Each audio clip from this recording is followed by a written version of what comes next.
Salut à toutes et à tous. Ça va les gens? Alors, je voudrais qu'on écoute ce matin,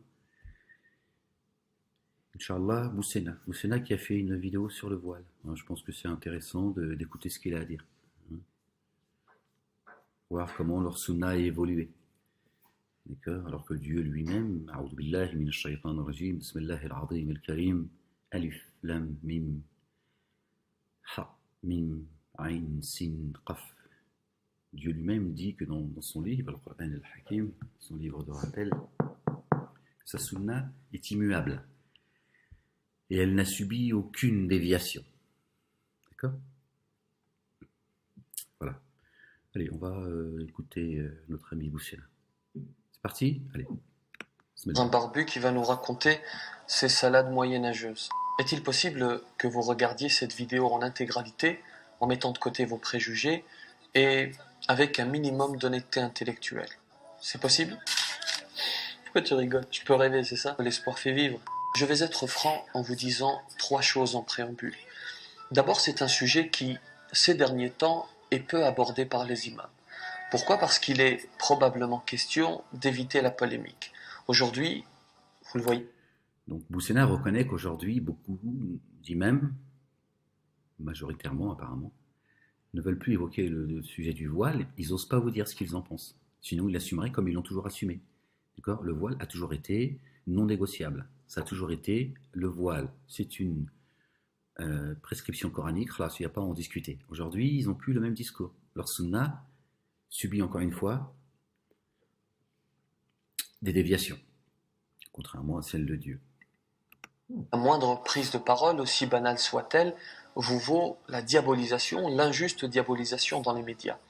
Certains préfèrent donc pratiquer l'autocensure, il n'est pas question de les juger, chacun fait les choix qui lui semblent être les plus sages. Je décide, pour ma part, d'en parler. Ensuite, il y a une chose que nous avons du mal à avouer. Vous me connaissez, j'essaie toujours autant que faire se peut d'être objectif, de rester objectif. Je dis donc ceci. Il y a des musulmanes qui portent le voile et elles savent précisément pourquoi. Elles le font donc par conviction. On aimerait bien les entendre, Boussena. On aimerait bien entendre ces femmes nous dire pourquoi elles le portent. Puisqu'elles ont apparemment compris pourquoi elles portent le voile. C'est une relation, selon elles, intime avec Dieu. Qu'elles nous expliquent, qu'elles nous parlent au moins de leur intimité, qu'on comprenne. Ça serait intéressant. Moi, j'attends toujours qu'elles le fassent. Il y en a d'autres qui le portent par héritage. Elles ont grandi avec des... Par héritage, un effet de mode, par opposition, à force d'entendre les médias et tous ceux qui se pavanent sur les plateaux télé ou radio, s'en prennent à la femme voilée. Donc d'autres, voilà, par opposition, elles se mettent à le porter. Voilà.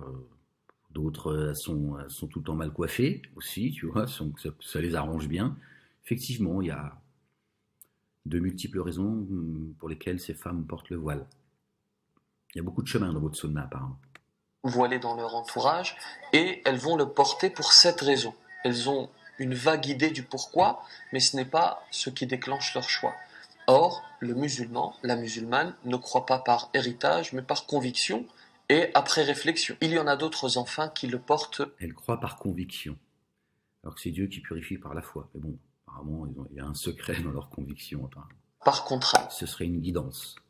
Est-il nécessaire de le préciser? Nous sommes absolument contre cela. C'est un contresens. C'est un contresens absolu. Si une pratique n'est pas faite par conviction, elle n'a aucune valeur. On pourra toujours contraindre un corps, jamais un cœur. Et pourtant, pendant 30 ans, on nous a bassinés, ces 25 dernières années, on a poussé la femme à porter le voile.